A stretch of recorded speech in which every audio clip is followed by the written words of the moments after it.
Sino ang tumutustos sa gawain ito upang ito ay magpatuloy ng masagana sa Panginoon? Walang iba kundi ang ating Panginoong Jesucristo. Siya, mga kapatid, ang source ng lahat ng bagay. Alam ninyo, mga kapatid, aalalahanin natin ang mga panahong yon na nakasama natin at nakapiling ang ating Panginoon sa lahat ng bagay. Alalahanin natin yung mga kahirapan na dinanas natin. At sa kahirapang yon, sa kalagitnaan ng kahirapang yon, ang Panginoon naroon. Kapag subukan, katakot-takot na kapag subukan, many of you have paid the price in order for this ministry to advance and to propagate. Many of you have sacrificed. Many of you have given so much to the work of God that this ministry has been a great integral part of your life. And God has blessed you because until now, you are connected and you are still progressing in this ministry as a member, a worker, a minister, and you have contributed much to the growth of this word. God is going to bless you tremendously in the years ahead. Pagpapalain ka ng Panginoon, kapatid. Naalala ko lahat ng aking staff dito, ang ating household staff, ang ating mga departments, tulad ng ating pastoral care department, yung ating iba't ibang departamento dito na kasama ko mula noon. Mga kapatid na nakikisama at nakikisa, nagsasacrifice, nagsasuffer sa lahat ng bagay para sa ating Panginoong Jesucristo. I could not be in a better place than where I am today. Because of you, people of God, and because of the Lord Jesus Christ, who has been leading this work, who is the owner of this work, and we are just managers. We thank God for everything that He has done in this ministry throughout the years that have passed. Since 1985 hanggang ngayon, talagang pagpapala ng Panginoon ay hindi basta-basta, mga kapatid. Ang pag-uusapan natin ay kung paano tayong patuloy na makatulong sa gawain ng ating Panginoon. Alam niyo, katulong tayo ng Panginoon. Instrumento tayo ng Panginoon. Kaya tayo magpapagamit sa Kanya ng tuwiran. Ang kaluluwa ng tao ang siyang nasa ng Panginoon na dalhin sa Kanyang kaharian. Kaya pinapasalamatan natin ng Panginoon. Marami tayong dapat pasalamatan dito sa anniversary natin, no? Sa 7 taon na tayo ay kinuha ng Panginoon at tinawag, napakarami nating dapat pasalamatan sa Kanya. Napakarami natin dapat pasalamatan sa Kanya. The tangible miracles, the tangible blessings that God has given to us. Do you want to help in the work of God? Do you want to help in the work of God? Do you want to continue to help in the work of God? Those that wants to help to continue to help in the work of God, say, praise the Lord. Meron kayong Biblia, tumayo tayo. Basahin natin, mga kapatid, sa chapter 41 ng Isaiah. Chapter 41 ng Isaiah, from verse 1 to 10. I will be reading from the English Bible. Isaiah 41 verse 10. Keep silence before me, O islands, and let the people renew their strength. Let them come near. Let them speak. Let us come near together to judgment. Who raised up the righteous man from the east, called him to his foot, gave the nations before him, and made him rule over kings. He gave them as the dust to his sword, and as a driven stubble to his bow. He pursued them and passed safely, even by the way that he had not gone with his feet. Who hath wrought and done it, calling the generations from the beginning. I, the Lord, the first, and with the last, I am He. The isles saw it and feared. The ends of the earth were afraid, drew near and came. They helped everyone his neighbor. And everyone said to his brother, be of good courage. So the carpenter encouraged the goldsmith, and he that smootheth with the hammer him that smote the anvil, saying, it is ready for the soldering. And he fastened it with nails, that it should not be moved. But thou, Israel, art my servant, Jacob, whom I have chosen, the seed of Abraham, my friend, thou whom I have taken from the ends of the earth, and called thee from the chief men thereof, and said unto thee, Thou art my servant, I have chosen thee, and not cast thee away. Fear thou not, for I am with thee. Be not dismayed, for I am thy God. I will strengthen thee, yea, I will help thee. Yea, I will uphold thee with the right hand of my righteousness. Pansinin niyo rito ang verse 6. And they helped everyone his neighbor, and everyone said to his brother, Be of good courage. And so the carpenter encouraged the goldsmith, and he that smootheth with the hammer him that smote the anvil, saying, It is ready for the soldering. And he fastened it with nails, that it should not be moved. Pansinin natin ang mga verses na yon, sapagkat yun ay may kaugnayan sa mensahe natin ngayong gabing ito. Judges chapter 5, verse 23. Curse ye Meroz, saith the angel of the Lord. Curse ye bitterly the inhabitants thereof, because they came not to the help of the Lord, against the mighty. Curse ye Meroz, saith the angel of the Lord. Curse ye bitterly the inhabitants thereof, because they came not to the help of the Lord, against the mighty. Makakaupong lahat, pagpalain kayo ng Panginoon. Mga kapatid, binasa natin ng Isaiah 41, 6-7 at ang Judges 5:23. Dito, makikita natin ang mga salita ng Diyos na dadalhin ko sa inyo. I will, as I eventually go on in this message, you will get a clearer picture of what I am going to preach this evening. Makikita natin dito ang contrast ng dalawang talatang itong binasa ko mula sa Isaiah, pagkatapos sa Judges 5:23. Dito makikita natin, mga kapatid, na opposite ang dalawang talata ng scriptures na ito. Dito sa Isaiah chapter 41, makikita natin ang emphasis, at ang sa Judges 5:23, makikita natin kung makoconsider natin, ang emphasis ay merong contrast, merong kaibahan, merong salungat na ibig sabihin ng bawat isa. Ang una, yung Isaiah chapter 41, nagbigay sa atin ng larawan ng maraming mga taong nagtutulungan ang isa't isa at tinutulungan nila ang gawain ng Diyos. At ang pangalawa naman ay isang talata na kinokondem ng Panginoon ang ibang mga tao na mayroong unwilling heart upang tumulong sa kanyang gawain. Na instead na tulungan nila ang gawain ito, ay kanilang hinihinder o kanilang pinipigilan o kanilang hinaharang. Instead na tulungan nila ang gawain ng Diyos, hinaharang nila. Itong sinabi niya dito sa Judges chapter 5:23, sabi niya, Curse ye Meroz, saith the angel of the Lord. Ang anghel ng Panginoon sabi, Curse ye bitterly the inhabitants thereof, because they came not to the help of the Lord. Sabi niya, sumpain si Meroz. Sabi ng anghel ng Panginoon, sumpain siya ng mapait na sumpa ang mga mamamayan ng syudad na ito, sapagkat hindi sila lumabas at tinulungan ang gawain ng Diyos. At ang pangalawa naman, this contains a solemn denunciation of other people who, by their unwillingness, did not help the work of God and instead hindered the work of God.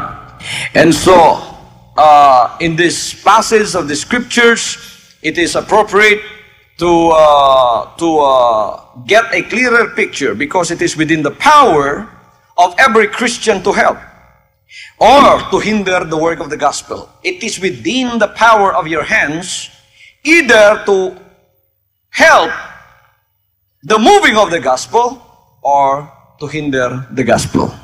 Nasa sa kamay natin, either na tulungan natin o kaya pigilan ang gawain ng ating Panginoon.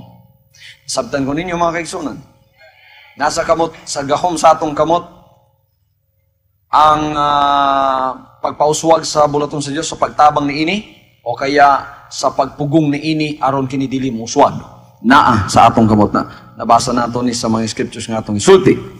Now, it should be our earnest desire to help God's work. As I said previously, I thank God for all of the members that have been praying for this ministry, supporting this ministry with their finances, with their prayers, with their sacrifices, with their sufferings, with their earnest desire to see the work of God move on. They have given everything. I thank God for all of those, together with me, have sacrificed in order to see this ministry move on progressively for the name of the Lord. Ito ang kailangang maging earnest desire ng bawat isa sa atin. Ngunit, huwag ninyong kalilimutan, posible rin na maharangan natin o mapigilan natin ang paglago ng gawain ng Diyos. Now, I will give you the following example to remind us that if some people or we are not careful, we may hinder the work of God instead of making it move forward or instead of helping it. Tingnan niyo sa Ananias and Sapphira sa Acts chapter 5 verses 1 to 11. Acts chapter 5 verses 1 to 11 is the story of Ananias and Sapphira who have hindered the work of God by their dishonesty. Sapagkat sila, mga kapatid, hindi matuwid sa harap ng Diyos, sila ay mga sinungaling sa harap ng Diyos, at sila ay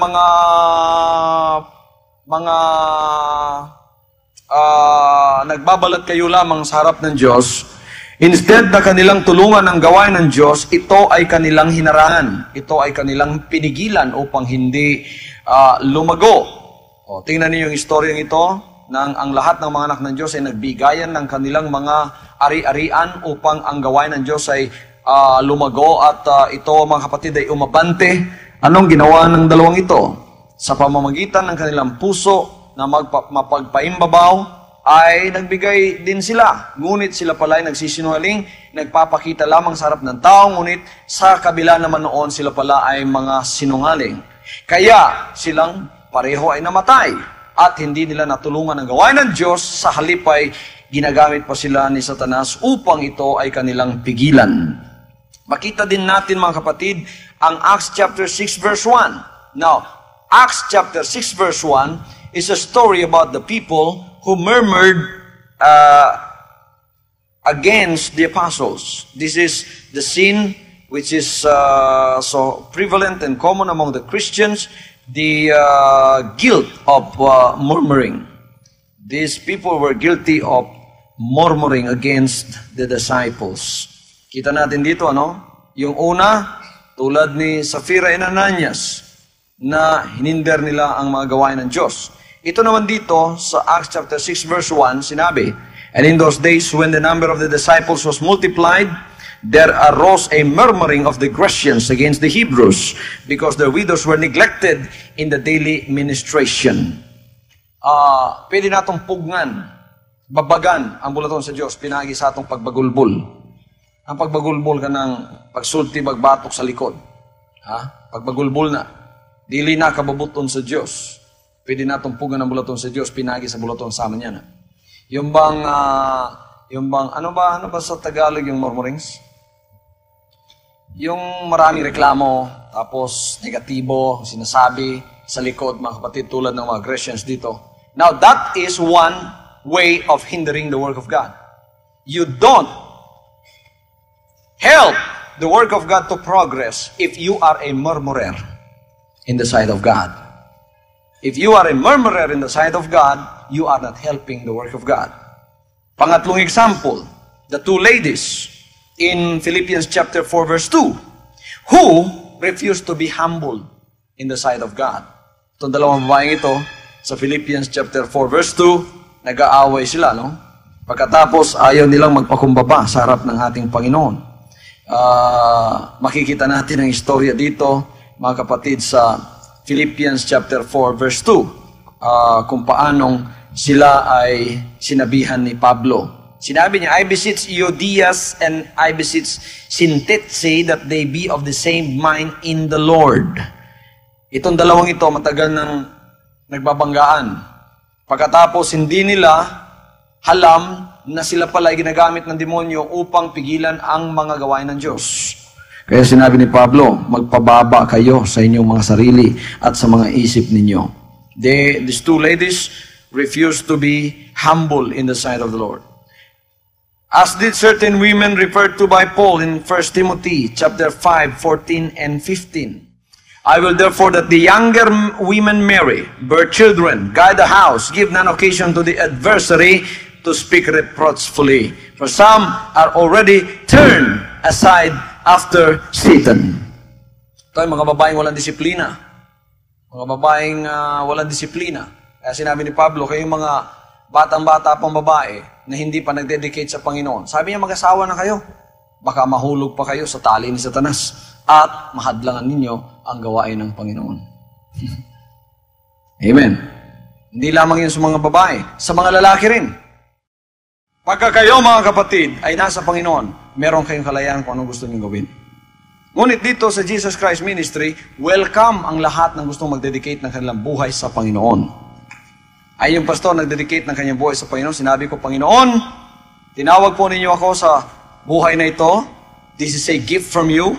If this is not a gift from God, I won't be able to do this. Who will be able to do a dedication like I have done for the Lord if it is not for His glory and for His honor? I cannot. Sino ba ang taong hindi nag-ambisyon na mag-asawa? Kayong lahat ng may mga asawa, di ba nag-ambisyon kayo mag-asawa? Kaya may mga asawa kayo, di ba? Nung kayo nagka-asawa na, gusto naman ninyo maging binata, pero hindi na maaari yun. Gusto naman ninyo maging dalaga, pero hindi na maaari yun. Kaya kung kayo, mga kapatid, ay binigyan ng gift ng Panginoon upang kayo mag-asawa, pagpatuloy ninyo yan, pagpalain kayo ng Panginoon, gagamitin kayo sa ministry ninyo yan. Pagka naman kayo ay binigyan ng gift ng Panginoon upang maging single hanggang sa kanyang pagbabalik at i-dedicate ninyo sarili ninyo sa Panginoon, magpatuloy kayo sapagkat magagawa ninyo yan sa tulong ng ating Panginoon. Ngunit mga kapatid, tatandaan ninyo ito, mga may asawa at mga binata at mga dalaga, huwag kayong magpagamit kay Satanas upang hadlangan ang kanyang gawain sa pamamagitan ng isang buhay na walang disiplina. Lahat ay magsabing amen. Si Demas, bumalik sa sanlibutan. Instead na siya makatulong sa gawain ng Diyos, siya mga kapatid nakahinder. Sa 2 Timothy chapter 4 verse 10, bumalik siya sa sanlibutan. Biro ninyo, naglilingkod ang taong ito kasama ni Pablo. Co-worker ni Pablo, naglilingkod sa Panginoon, kilala ng lahat. Kasi akala nila, apostol din siya katulad ni Pablo, kasama ng apostol eh. Biglang-bigla ba naman ang taong ito tumalikod sa Panginoon at bumalik sa sanlibutan? Pagkatapos naroon, iinom na naman. Nandudulo na naman, kasama na naman ng kasalanan. Sabi ng mga nahihikayat na sana sa Panginoon, sisimba sana kami dyan eh, pupunta sana kami dyan eh. Pero may mga nanggaling sa inyo, bumalik sa sanlibutan. Instead of making the progress at making the gospel attractive and progressive, these people have hindered it by their misdedication because they went back to the sins of their past life in the world and thereby giving a very negative, bad example for others who would like to follow in the life of Jesus Christ. Napakarami, no? Pagka tayo sumunod sa Panginoon, mga kapatid, lalimin natin ang ating paglilingkod sa Kanya. Na tayo ay magpatuloy. Sasabihin natin, Panginoon, tulungan po ninyo ako. Ito po biro-biro itong pinasok ko. Hindi po ito pagkain luluwa ko pagka ako'y napasok. Ako po ay susunod sa inyo hanggang sa inyong pagbabalik. Gagawin kong example ang sarili ko. And also, there are dangerous people in the church in whom we have to be wary of. As like Diotrephes. Itong si Diotrephes, gustong-gusto nitong taong ito na siya ang palaging nakikita. Okay. I wrote unto the church, but Diotrephes, who loveth to have the preeminence among them, receiveth us not. Wherefore, if I come, I will remember his deeds, which he doeth, prating against us with malicious words, and not content therewith, neither that he himself receive the brethren, and forbiddeth them that would, and casteth them out of the church. Pero ninyo, kawawa naman si Pablo, no? Isang apostol ng Panginoon. Sumulat siya sa iglesia na kinaroroonan ni John. Pagkatapos, mga kapatid, itong taong ito, member ng iglesia doon. Ang pangalan niya si Diotrephes. Itong taong ito, gustong-gusto niya siyang nakikita. Gustong-gusto niya siyang kinikilala. Gustong-gusto niya siyang nire-respeto. Kailangan kung ikaw member, dumaan ka muna sa kanya. Kailangan kung ikaw member, kilalanin mo muna siya. Pagkatapos sinulatan ni Pablo, sapagat gusto niya, mga kapatid, na siya ang kinikilala, siya ang ginagalang. Alam niyo kung ano ginawa niya? Hindi niya tinanggap si Pablo. Pati ang sulat ni Pablo, hindi niya pinatanggap. Sinabi ni Pablo, pagbabalik ko riyan, aalalahanin ko ang ginawa ni Diotrephes sa akin at sa gawain ng ating Panginoon. Sabi niya, aalalahanin ko ang kanyang ginawa, na ginawa niya laban sa amin at pinagsabihan pa ng malicious words. Tingnan niyo dito ang sinabi niya, prating against us with malicious words. Mga masasama pang sinabi niya. Hindi pa sapat yung hindi tinanggap yung sulat ni Pablo, nagsalita pang taong ito ng mga masasamang bagay. Ang kanyang sarili, ang kanyang pinupuri, yun ang mga apostol na ginagamit ng Panginoon, sirang-sira sa kanya. Marahil may mga kausap pa siya, pagkatapos sinisiraan yung apostol ng Panginoon, na ganito at ganon, hindi alam ni Pablo, ngunit nalaman ni Pablo nagpadala siyang sulat, pagkatapos hindi niya tinanggap, sapagkat gusto niya siyang kikilalanin. Sapagkat sa sulat na yon, ipinakikilala ni Pablo ang Panginoon, at siya na apostol ng Panginoon, na dapat pakinggan at dapat sundin sa lahat ng kanyang sinasabi. O ayaw ni Diotrephes yun, gusto niya siyang nakikilala doon, gusto niya siyang ginagalang doon. May mga ganyan May mga ganyan, mga kapatid, na kung minsan nangyayari, nakakahinder sa gawain ng ating Panginoon. Sabi Pablo, hindi pa siya kontento dyan, hindi lamang niya tinanggap ako at ang mga kapatiran, sinabi niya, pinagbawalan pa sila na gustong tumanggap sa amin. At pagkatapos, pinalis pa niya doon sa simbahan. Naku, mag-ingat tayo sa pag-uugaling yan. Amen? Pag-uugaling ganyan sa iglesia, hindi matatanggap yan. Mag-iingat tayo dyan sa mga pag-uugaling ganyan. Nakakahadlang sa gawain ng Diyos ang mga bagay na yan. Nakakahadlang yan. Mga kapatid, tayong lahat magtulungan sa gawain ng Panginoon. Ano ang gagawin natin? Tulong? Ipakikilala natin ang gawain ng Panginoon at yung mga ginagamit ng Panginoon. Ayun yung pastor, ginagamit ba ng Panginoon? Pakikilala ba ninyo ang gawain na ginagawa ng Panginoon sa pamamagitan ninyong pastor? Kayong mga matatanda na sa pananampalataya, kung may mga bagong lumalapit dito sa Panginoon, tulungan ninyo sila upang sila ilalong maging matibay at masigasig. Huwag ninyong sirain ang kanilang pananampalataya sa pamamagitan ng mga pag-uugaling tulad ni Diotrephes. Kahit hindi kayo makilala, wala nang bali yun. Amen? Kahit hindi na kayo nakikilala, wala nang bali yun. Huwag na ipakilala yung sarili niyo to hinder the work of God. Kailangan ng isang makilala dito, ang Panginoon lamang.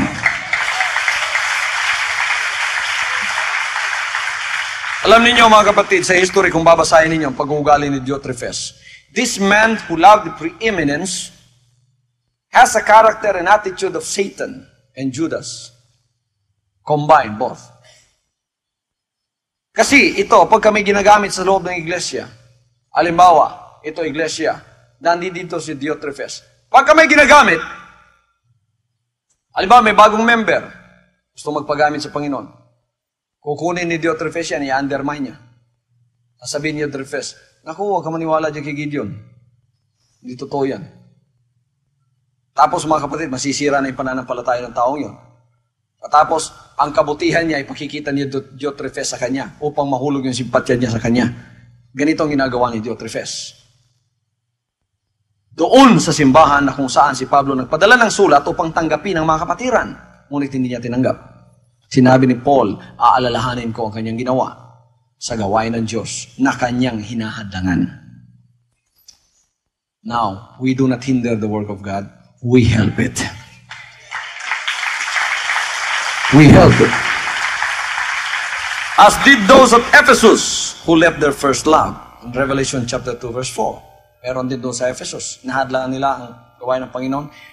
Pinababayaan at iniiwanan ang kanilang unang pag-ibig sa Panginoon. Biyaan nila ilang unang gugma sa Ginoo. Kinsani ang mga nagbiya sa unang gugma nila sa Ginoo, ang may katarungan ng sama ni ini. Nakakita silang mga bago. Dasig kayong mga bago. Napakasigasig ng mga bago. Ang kining mga daan nga nangaraan na. Ikan sa first anniversary nga to sa 7th anniversary na sila. Ingon sila nga, sige, padayon mo. Umanami diha. Umanami yan. Tapos yung tumabago, nganong kamuaman mo participate sa atong meeting? Nganong kamuaman mo tambong sa atong meeting? Sige lang, una-una mo. Uman na midiya. Sa una pamiyana. Basta na kataruan sa tao, nimbiya na siya yung unang gugma. Kasi yung mga bago, nagtataka, doon sa matagal na kung bakit sila nanlalamig. Sabi, hindi ba matagal ka na sa paglilingkod na ito? Bakit ang lamig-lamig mo sa pananampalataya?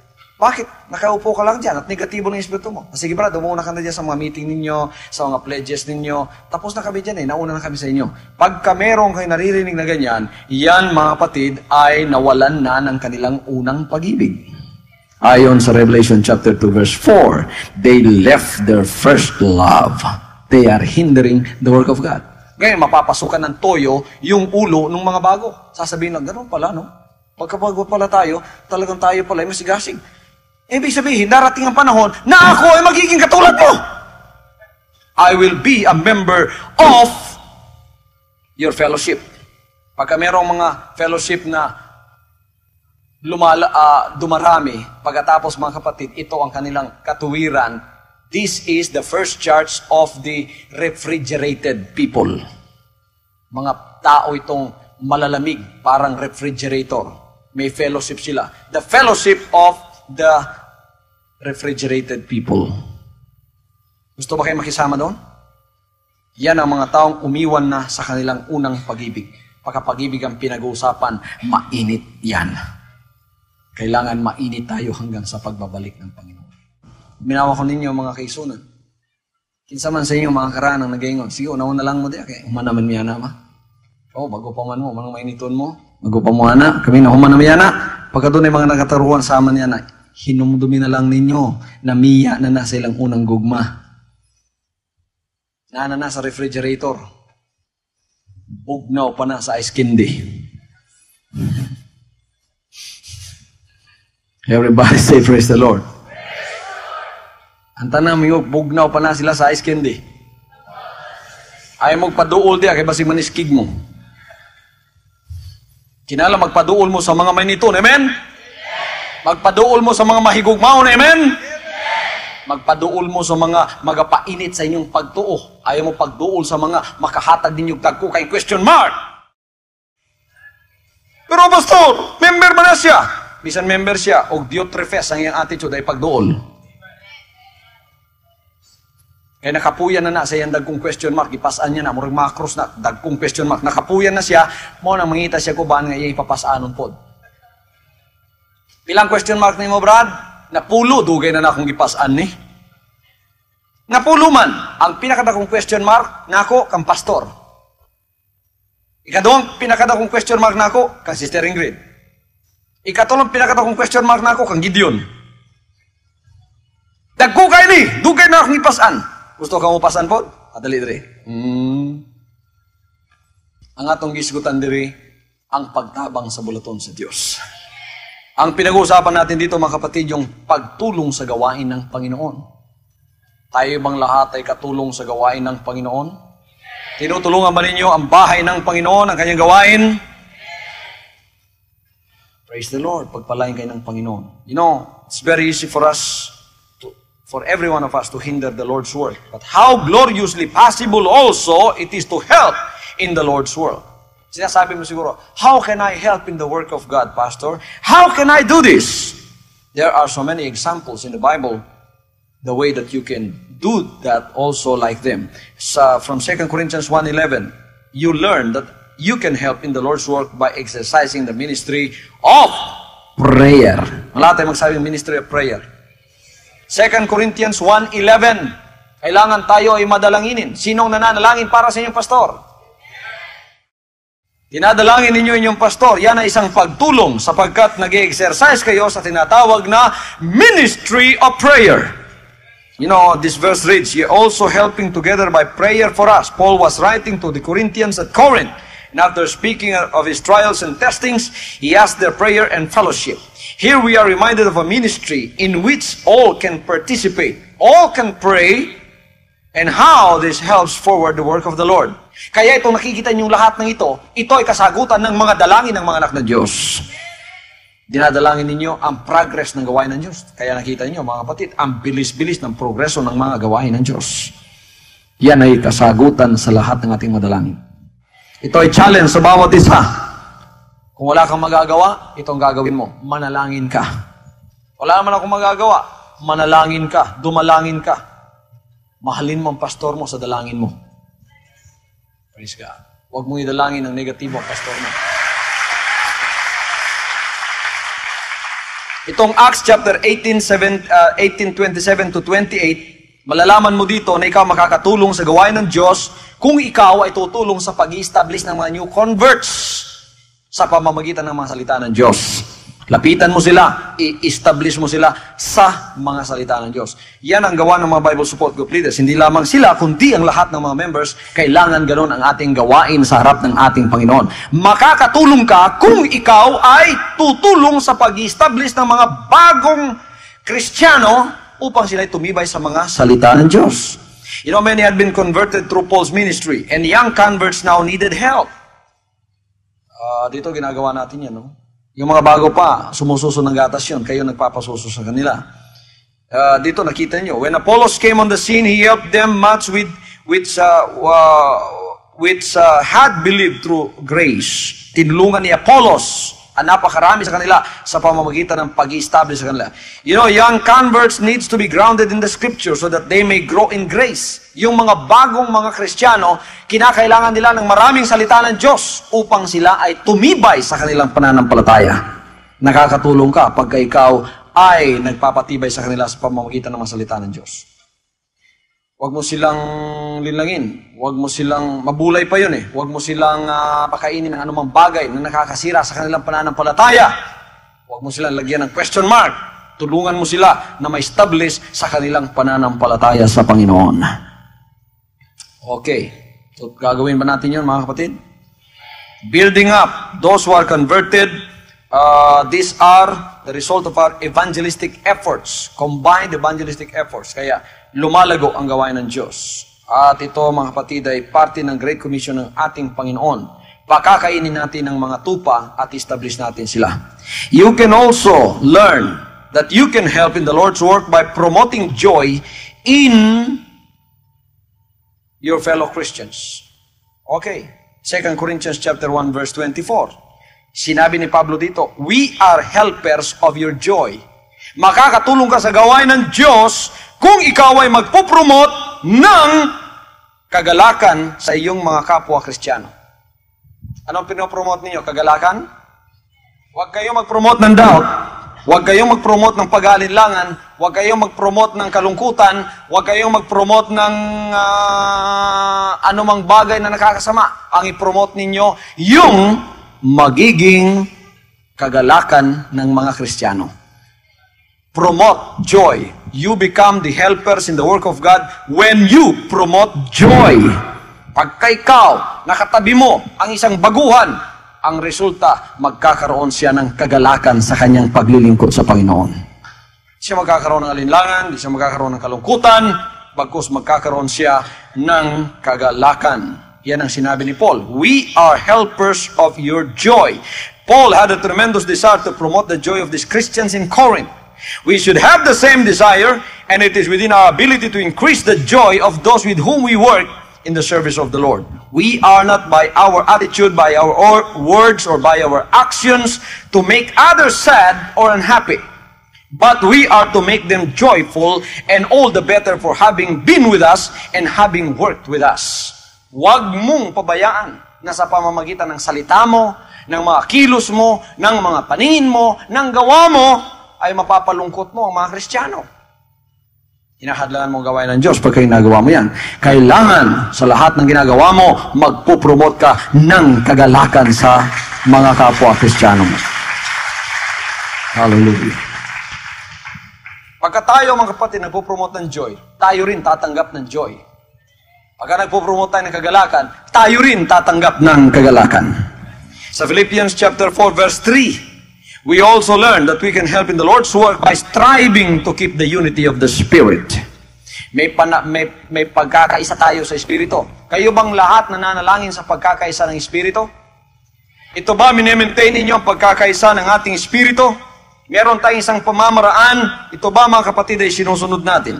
At Philippi, there were two Christian women. One is named Euodias and the other is Syntyche. And evidently they had quarreled. Paul requested that help should be given to them so that the difference might be resolved and that harmony might be restored. Dito makita ninyo, sa binasa natin kanina sa Philippians 4:3, si Euodias at si Syntyche ay nag-aaway itong dalawang babaeng ito. Malaki ang quarrel nila sa loob ng iglesia. Pero ninyo, nag-aaway sila. Isa, masakit ang loob niya. Nagkumustahan na sila. Pero hindi niya malimutan mga kapatid, yung ginawa ng isa. Masama pa rin ang loob niya. Kahit tumatawa siya, pero yung loob niya, napakasakit. Para bang yung taong talagang hindi makalimot sa sama ng kanyang loob. Kaya pagka nakatalikod siya, talagang sinisira niya yung isa, nag-away sila. Anong sinabi ni Pablo? Tulungan ninyo ang dalawang yan upang magkasundo at ma-resolve ang kanilang espiritu at magka-harmonize sila at ma-restore ang fellowship nila. Kailangan meron tayong ministry of reconciliation. Tayo ang umuuna sa ministry of reconciliation. Walang ministry of anger dito, walang ministry of hate. Ang naririto ay ministry of reconciliation. Hindi to mga kapatid, hindi to magaang na ministry, medyo mahirap na ministry ito, pero ito ay isang napaka-pinagpalang ministry sa harap ng ating Panginoon. Kaya, lahat ng mga members dito, kailangan harmonize ang kanilang espiritu. Wala na tayong pride, kailangan magpatawaran tayo ang isa't isa. Pagka nagka-diferensya tayo, huwag ninyong pabayaan yung araw lulubog ng dahil sa galit ninyo. Huwag na ninyong ulit-ulitin pa yung galit ninyo. Pagkatapos mga kapatid, maganda yung pinakikita nyo, patas lalabas na naman, masama na naman ang loob ninyo, masama na naman ang loob ninyo. Ibigay ninyo sa Panginoon ang kasamaan ng loob ninyo. Let the Lord be the Lord of all your anger. Let God be your Lord, even Lord of your hate. Lord of your problem. Lord, Ginoo ka lang sa akong balatian, ha? Ginoo ka sa akong kalag. Ginoo ka sa akong espiritu. Ginoo ka sa akong kaluwasan. Pero dili ka Ginoo sa akong kasuko. Ako'y Ginoo. Kainig suko niya, away Ginoo na. Siya na'y Ginoo. Kalimti na mga kasuko, ay nagbalik-balikan na mga igsoon. Kung nasuko ka sa katao, kung ang isinimo dako kayo, ipadayon, hantod sa imong kasing-kasing. Ihatag sa Diyos. Ingon ang Diyos, ako ang manimalos. Kung ako ang kakustisya, yatag sa Diyos. Pero ay pagdubot, ay kasuko, ay balik-balik kayo mong kasuko. Kaya di ka makatabang sa bulaton sa Diyos. Sana, makababag ka pa. You know, you can help in the work of the Lord when you encourage those that are in the front line of battles. Nasa unahan ng gera, ng mga digmaang espiritual. Ang pastor niyo nasa unahan. Itong mga workers sumusunod. Pagka ini-encourage ninyo bawat isa sa mga nasa unahan ng giyera, mga kapatid, ay tumutulong kayo sa gawain ng ating Panginoon. Amen? Romans chapter 16, verse 3. Si Priscilla at si Aquila, they were great friends of the Apostle Paul, and he derived much strength and support from them. He speaks of them as my helpers in Christ Jesus.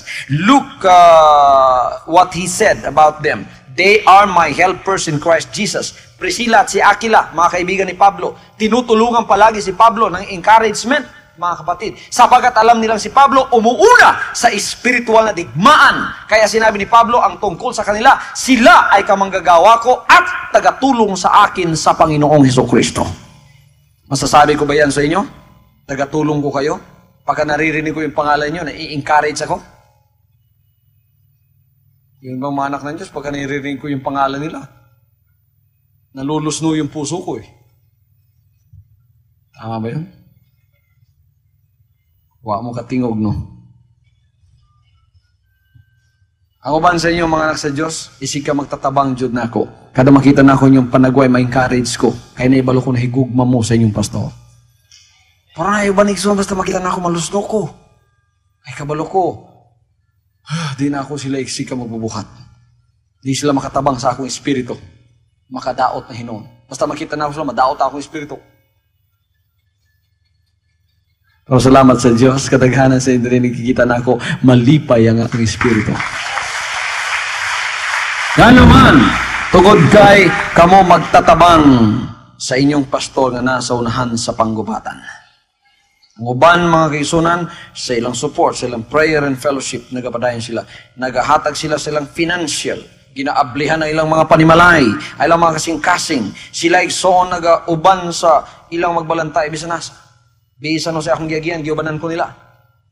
Na ako sa frontline, sa battle, wa ko labiyay. Wa ko labiyay. Wa sila mubiya sa kuwa. Wa sila mubiya. Loyal, faithful soldiers in Christ. I can remember their names even now. I can still recall them to the last person. Kamahinomdom ko sa ila. They have not left me. Not one moment did they leave their pastor. Bisan sa akong giyagian, bisan nun sa pagdaot na gihatag sa kuwa, bisan nun sa pa, mga igsoon, nagtindog sila nga dunag yoy pagtabang sa ilang magbalantay. Pagpanalipod nga di basta-basta, pagtabang nga di basta-basta. Praise God. Huwag nila saki ang mga pagdaot.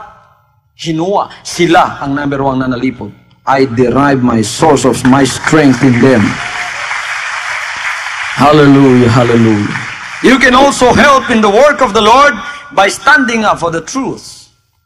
Tayo tumayo sa katotohanan. Makakatulong tayo sa gawain ng Diyos pagka tayo tumatayo sa katotohanan. Sa anumang bahagi ng buhay ninyo, tumayo kayo sa katotohanan. Tutulungan ninyo ang gawain ng Diyos pagka kayo tumatayo sa katotohanan. Katotohanan ng anumang bagay, tumayo kayo. Pagkatapos mga kapatid, protektahan ninyo ang katotohanan. Tumayo kayo para sa katotohanan. I-protect ninyo ang katotohanan. Hawakan ninyo ang katotohanan. At yan ang magbibigay sa inyo ng kaligtasan. Katotohanan. Amen. Tumayo tayo. There is a great need today for Christians to come up to the knowledge of the truth. There are many Christians that do not know the truth. That's why they are not used to the truth. Kaya sa lahat ng aspect ng buhay nila, hindi nagkakaroon ng katotohanan ng buhay nila, kaya hindi sila nakakatayo kung anong totoo. Kung anong chismis na naririnig nila, yun ang pinaniniwalaan nila. Hindi sila bihasa sa pagbubulay-bulay nito, kung ito ba'y katotohanan o hindi. Basta sa kanila mga kapatid, kung anong narinig nila, yon katotohanan sa kanila. Tayo mga anak ng Diyos, hindi. Sinusuri natin lahat ng Espiritu kung ito ay sa Diyos. Kung ito ay katotohanan, ang katotohanan lamang ang ating pinanghahawakan sa Kanyang harapan.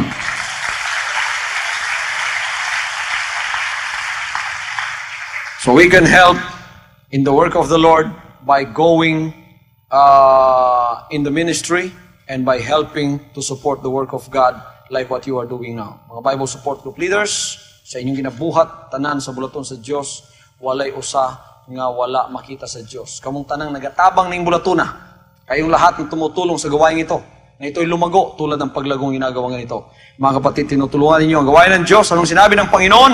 Hindi ko kayo kalilimutan isang araw. Kayong lahat ay tatanggap ng biyaya sa Panginoon Diyos.